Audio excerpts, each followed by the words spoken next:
Welcome to episode 222 of the Ben Briggs podcast. I am Ben Briggs. It is Saturday, people. Saturday, the 19th of June, 2021. And I hope you're doing well out there, people of the world. Let's have a little bit of coffee before we start. Nothing like, I tell you what, it tastes different in a glass. In a glass mug, coffee tastes different than it does. What is that? What is that all about? Can somebody tell me that, please? Why it tastes different? It seems to taste better coffee in a glass. I don't know why that is. Anyway, maybe it just seems more continental. You know what I mean? Seems less parochial than a normal cup of coffee. I don't know. Anyway, it is Saturday, the weekend. I hope your weekend is started well. It is, what time is it? 10:30 at night. I am staying up late to get this done, to be honest. Not that I've done a lot. I watched the England game last night against Scotland. I have seen the reports of it. The disgust and boringness of a 0-0 draw, although I quite enjoyed it. It's always going to be a different game with Scotland, people. Always going to be a different game. Too much of a rivalry there for it to be, it was a bit scrappy, a bit messy. It's always going to be that way, England, Scotland. In the fucking Euros, it's been building up for what? 3 years now? 3 years this game's, I think when did it get announced? A couple of years ago. So it's been building up from there, and everybody's been, this is where we see our level, basically. This is the hypocrisy of everything within the footballing world. This is where we see our level at. If we can dick Scotland by about 5-0, we think, brilliant, we'll be able to take on Germany, Italy, fucking France, fucking Portugal, all the good teams. Everyone's getting all excited because we beat Croatia, and now everyone's slammed down to earth with a 0-0 draw against Scotland. I don't know, man.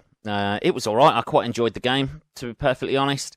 Everybody's saying England are boring, England are shit, we're going out, and I don't know. Just hold fire. Let's all just hold fire for a bit. One of the interesting things to come out of the last couple of days is Ronaldo with his snub of Coca-Cola that he did, which, to be honest, no one's going to really fuck with him on that. He's the world's, arguably between him and Messi, like the world's best player. But Ronaldo, I think he's won, the Ballon d'Or 5 times, something like that. But it was interesting to see everybody was, I don't know, how does Coca-Cola keep going? That's what I want to, someone's buying it, aren't they? You know what I mean? Everybody seems to slag off Coca-Cola. A, for fucking nicking water off of poor people.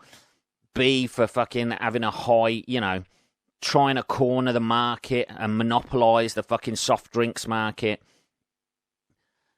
C, the fact that it's a fucking unhealthy drink and contains so much sugar, and even, like, the sugar-free versions is, like, something else that fucks your body up.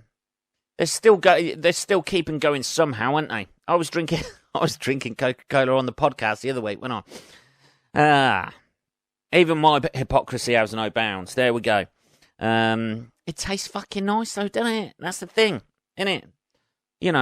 Drink water. That was Ronaldo's think agua, drink water. Rather than I thought it was a bit weird. Like on every single press interview they just had 2 unopened bottles of Coca-Cola just sitting there right in the line of sight of the camera. And obviously, it is product placement there, but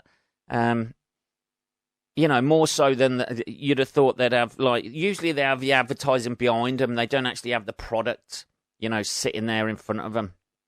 But Coca-Cola must have paid fucking more for that. And it just goes to show, though, how much that has affected, like, the share price of Coca-Cola. How the share price of Coca-Cola has gone down because of what Ronaldo said about, pushing the Coca-Cola. When he pushed the Coca-Cola to one side and said, drink water. It's amazing how much influence, an individual can have on a company. He says just about to drink some coffee.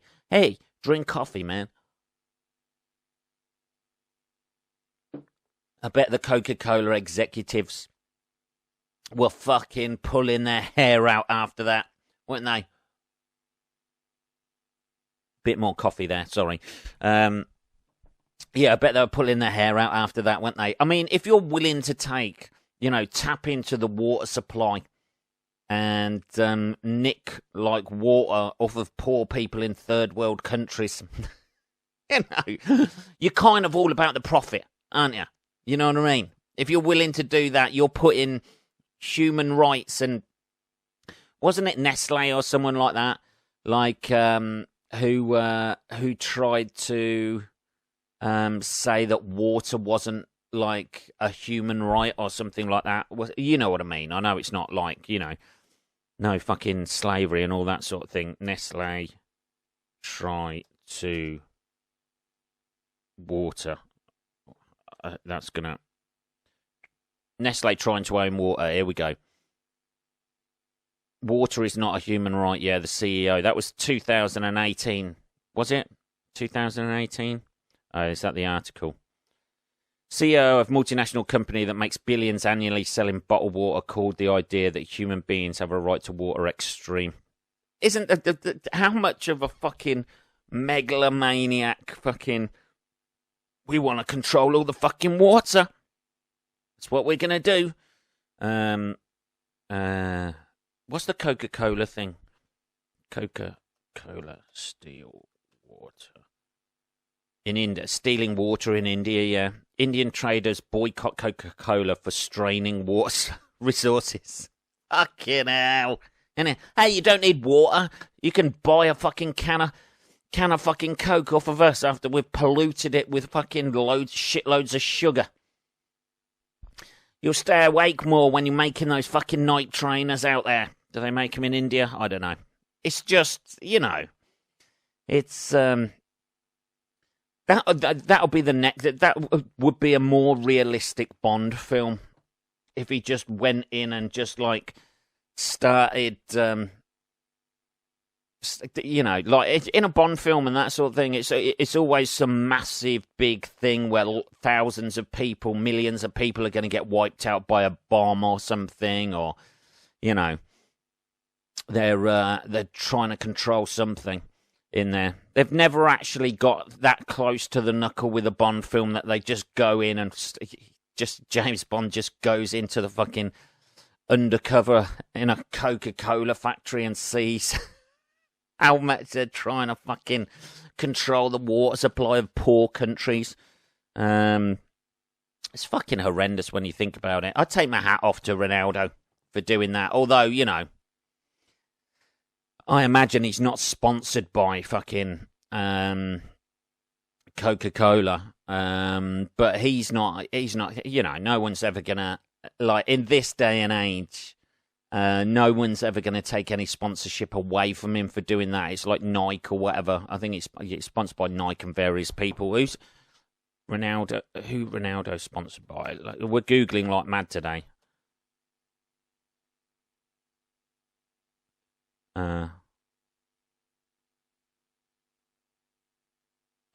Let's have a look. Who are Ronaldo's sponsors here? Sponsors for Nike, Clear, Herbalife, and CR7 are always among the brands that earn the most value from his social networks. Nike, which pays Ronaldo an estimated $20 million a year. Really? Is that all? That doesn't seem that much. He earns $75 million a year through sponsorship. Ronaldo. Who said follow? Oh, yeah. Oh, I was saying that. He has endorsed the fast food brand KFC. In a 2013 ad for KFC in the Middle East, Ronaldo scores a penalty before tucking into a bucket of fried chicken. There you go. Hey, people can change their opinions, can't they?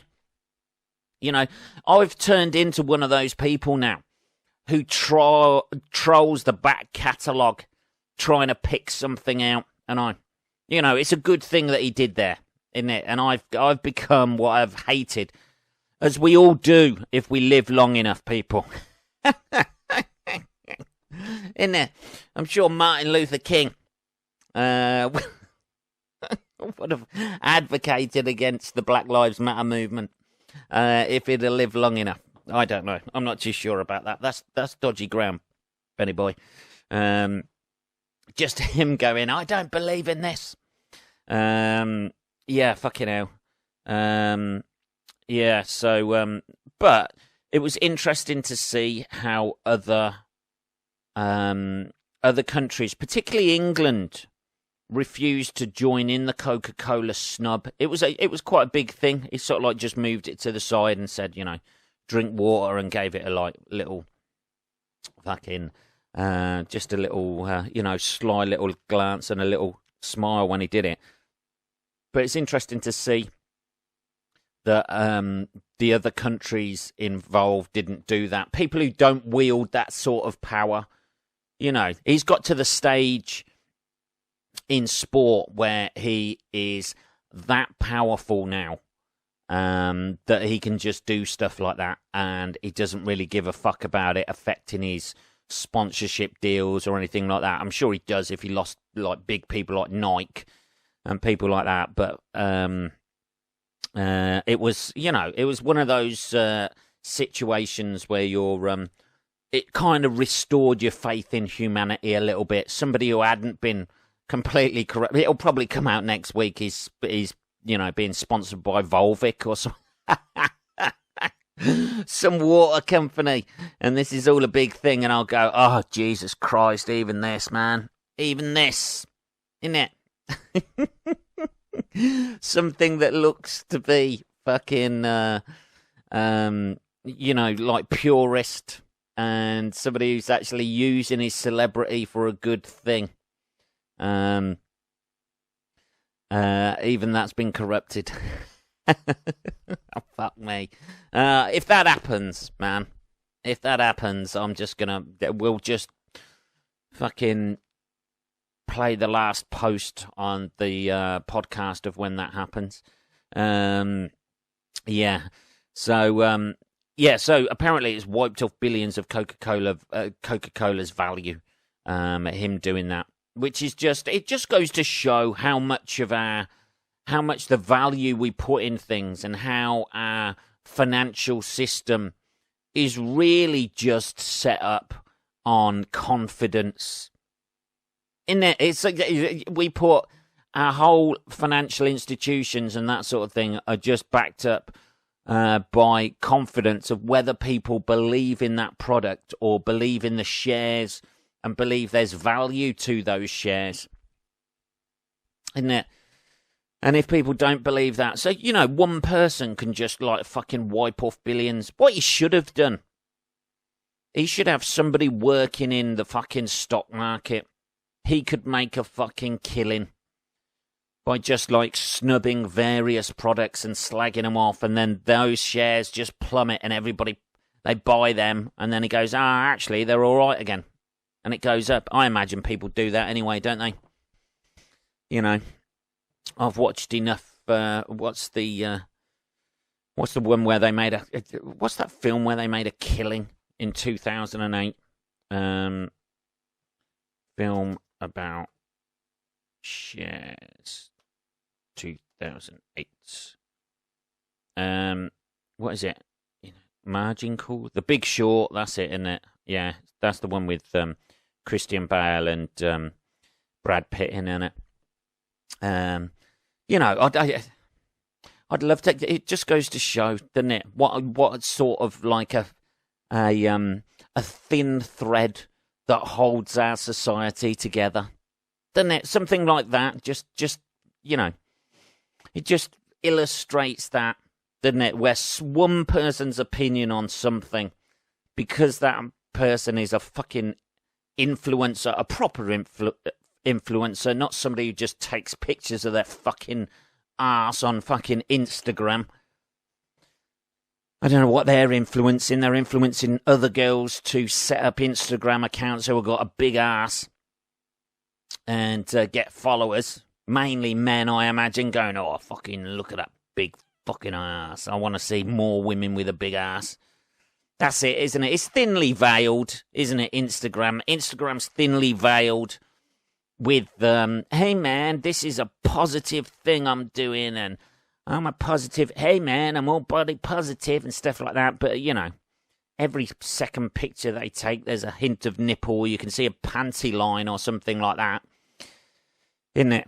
Not that I'm fucking surfing Instagram, but like when I'm looking at videos of animals killing other animals, every now and again you scroll down and it's just like some fucking Instagram influencer with another shot of her ass, the meat, rather than, it's not the whole, is it? They never go that graphic on Instagram, do they? It's just like, all Instagram has really done has increased the sales of Lycra. It seems under the guise of body positivity, isn't it? That's it. They've got people who would have worked as models. It's just made them lazier, whereby they don't go to a modelling place anymore. They just fucking take pictures of themselves in their house or makeup. Hey, man, like, keep being positive about your body positivity and, like, here, have this fucking eyelash fucking stuff and it'll make your lashes like mine. It probably won't, Here, we're selling cushions this week. Stick them in around, gaffer tape them to your fucking ass cheeks and you can have an ass like mine. I'm not too sure about that, actually. I don't know. Anyway, we got off the point. The point I was trying to make is it's a fucking... In a world of celebrities trying to flog you fucking something these days. And fake fucking... social media accounts faking, the ones that I've said about before. What are they? Lad Baby or something like that. Is he the geezer, the one who does the sausage fucking roll songs for the last 3 Christmases? Someone who has killed fucking... Yes, he's doing it for charity, but he's not, is he? He wants a #1 fucking single, doesn't he? Is that what it takes, does it, to raise money for charity these days? You do a song about fucking sausage rolls. It's just the I don't know, it's just the fakery of it all, isn't it? Every video's the same. He does something, mildly childish. She gets angry with it. Then by the end of the video, they've resolved it and she's jumped on board with the idea. Fucking great. Now, let's just cut and paste and stamp that out, shall we? Must be so fucking tiring, man. Doing every single social media trend that's going off. Having to do that and then posting your reaction or faking being angry and then faking being happy or faking being outraged about something your partner's done. It's just, oh, man, I couldn't live my life like that, that's for sure. Or is this all just an illusion and I'm just faking disinterestedness in this, and really, I really do give a fuck. Who knows? Who knows what's real anymore, people? That's made me question my own outrage on this podcast about stuff. And whether that's real or fake. Oh, Jesus. It's wheels within wheels, people. Wheels within wheels. One thing anyway, back to the point.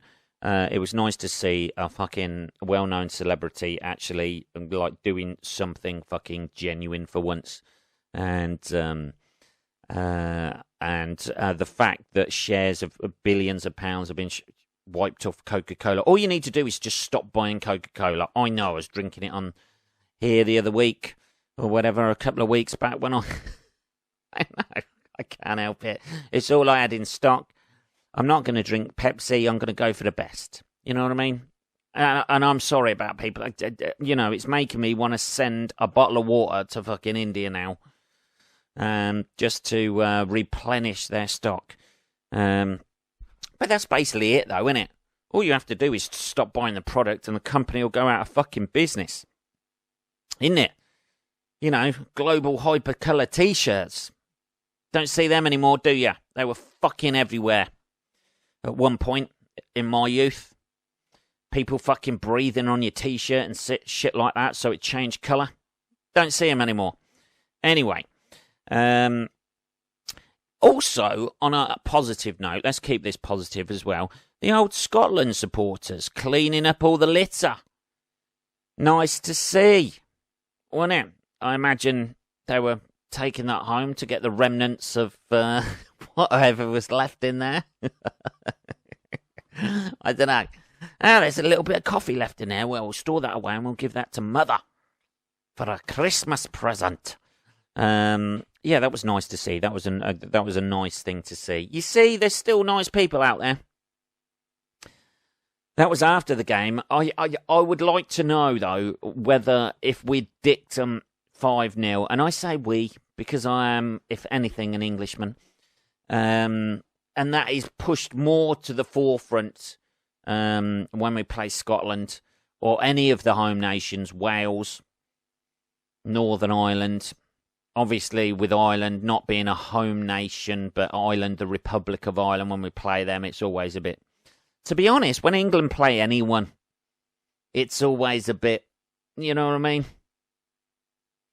It's always... when we play France, it's always a bit dodge. I don't know why that is. I think that goes back to the Napoleonic Wars. Even though we helped them out in the Second World War, don't worry about it. We'll storm your beaches and fucking, oust the Germans. When we play the Germans, obviously, that's always a fucking high-pitched, fucking ramped-up game.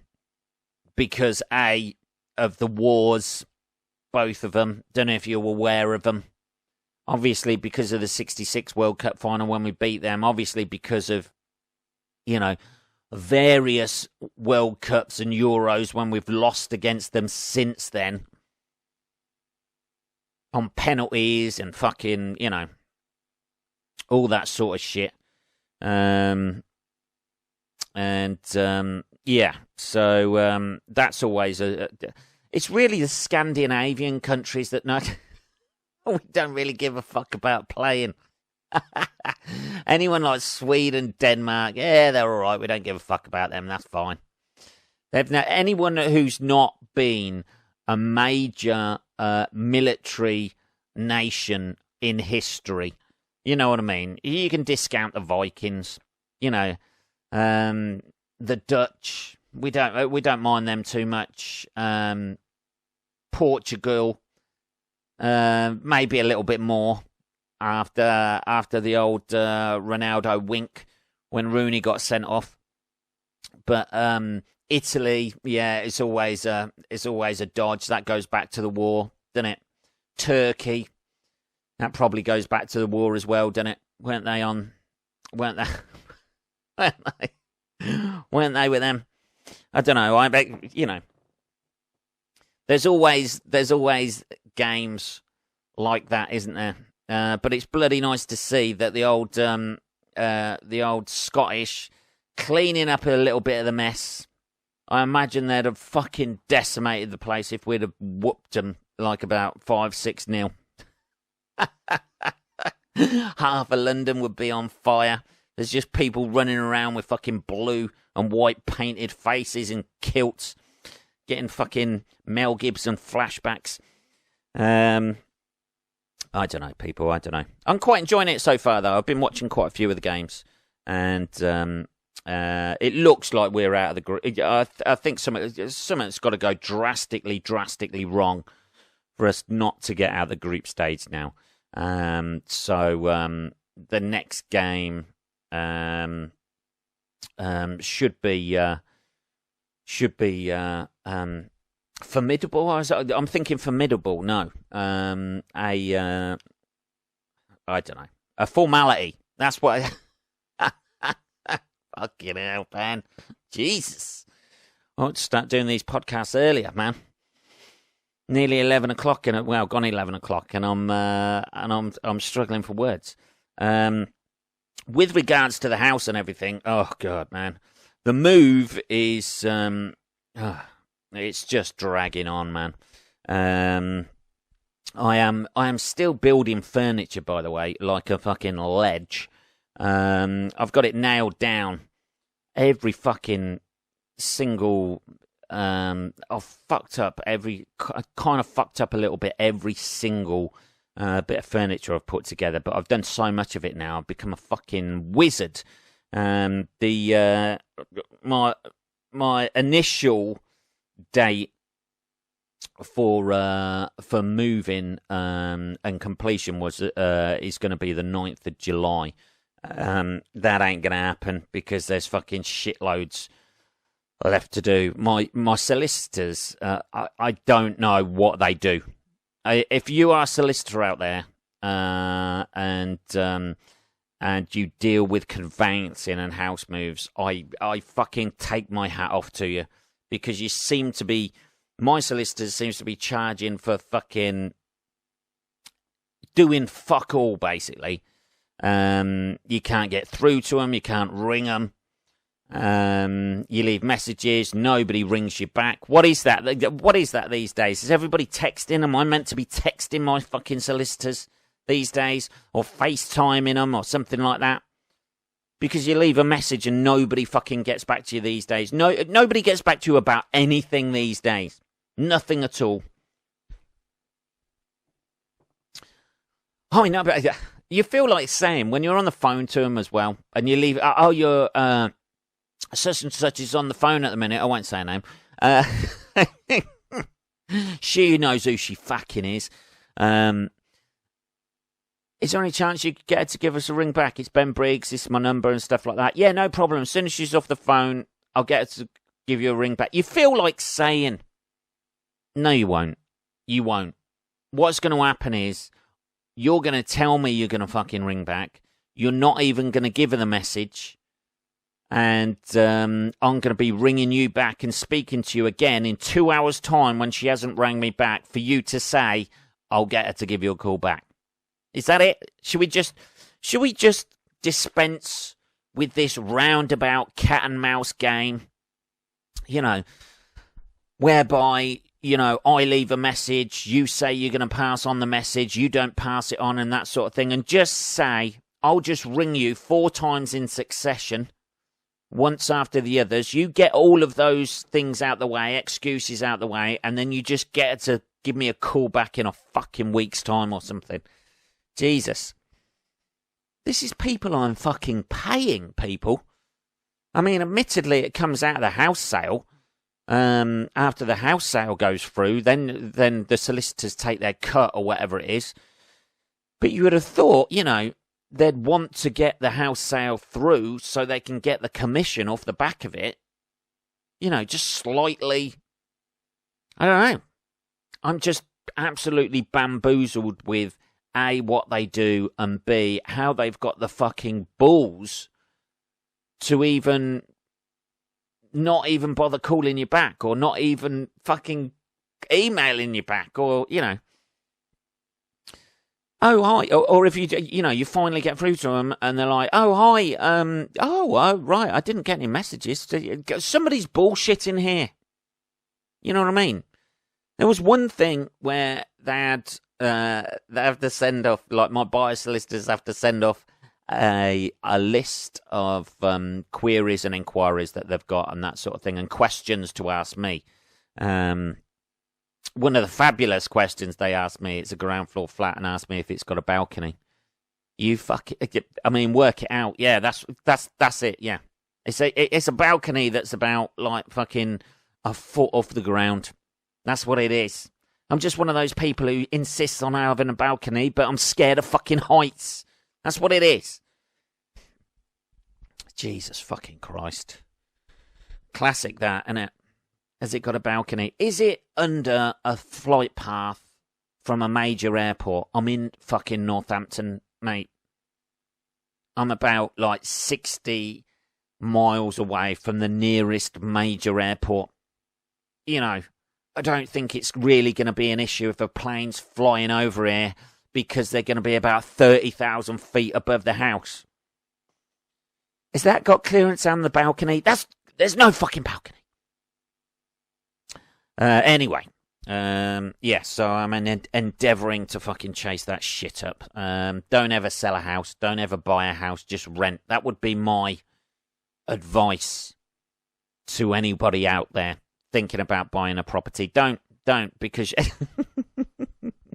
you'll just get fucking skanked by your fucking solicitors. I don't know. It's like the Scarlet Pimpernel.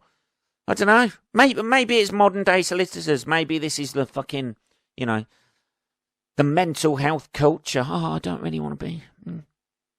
I get nervous on the phone and shit like that. Well, write me a letter. Let me know how it's going. Anyway, that is episode 222 of the Ben Briggs podcast. If you want to contact me at all, if you're my solicitor listening to this, you can email me at podcast@benbriggs.co.uk. I will be back on Tuesday, motherfuckers. Have a good rest of your weekend. I'll speak to you on Tuesday. Take care.